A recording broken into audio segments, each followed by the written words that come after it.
Hi guys, Nick here from TechRadar, and today we're looking at the ASUS VivoBook S14 S433. Now, we've seen the S14 models previously with the ErgoLift hinge at the back, as well as the screen pad, which was the second screen on the touchpad area. But this model doesn't feature any of those. It actually is designed for possibly college students or young creative types who just need a straightforward laptop that gets them through most of their workday.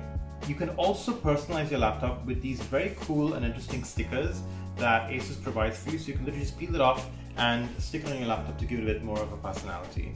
Now, when it comes to specs, this laptop is equipped with an Intel i7 processor running at 1.8 GHz, along with 8 GB of RAM and 512 GB of SSD storage.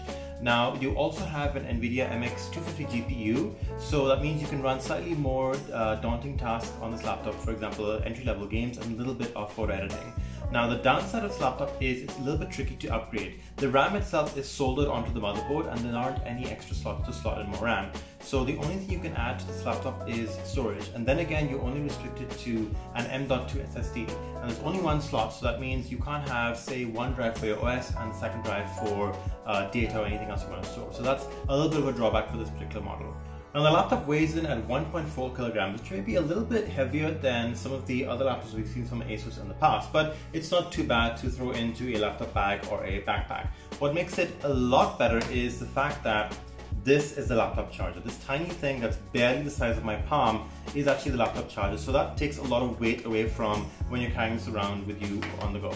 Now, coming to the ports on this particular laptop, you've got a full-size HDMI port over here, USB 3.1 and USB 3 over here, and a headphone jack. On the other side, you've got two more USB ports, but they're USB 2.0, which in 2020 is a bit unheard of. I don't know why ASUS didn't equip this laptop with more USB 3 ports, but there you have it. These ports are probably only good for attaching peripherals rather than using them for fast storage devices. You've also got a micro SD card reader here. Now again, this is probably a design decision on the part of ASUS. We would have loved for this to be a full-size SD card reader because very few devices are using micro SD cards apart from smartphones and, say, action cameras. So if you're a photographer, you're most likely using a full-size SD card. So that would have been better for you to slot that into your laptop directly rather than trying to get converters and things like that. Now, opening it up, you can see the 14-inch screen along with the keyboard and trackpad. Now, the screen itself is pretty much okay. I think from average usage, whether you're doing spreadsheets or web browsing, doing a bit of email, it serves its purpose. But if you try watching movies on this screen,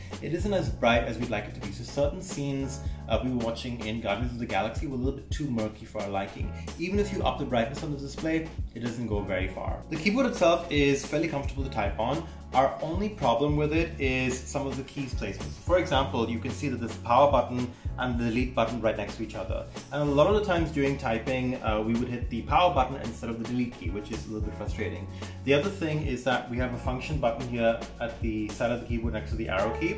So sometimes when we were typing, again, instead of pressing the right arrow key, we press the function button. So it's just a question of sort of relearning these things, relearning these skills, and over time you will adapt to this keyboard, but just the first time you use it, be prepared for a couple of incorrect keystrokes, I guess. Now, the trackpad here at the bottom is very responsive and is a decent size. What is cool is there is an embedded fingerprint reader at the bottom, so literally you can just hold it with your finger and you're into Windows. Now, there is a HD camera at the top of the display, but honestly the quality of this camera is very subpar, so we would recommend getting an external webcam if you're looking to do a couple of Zoom calls.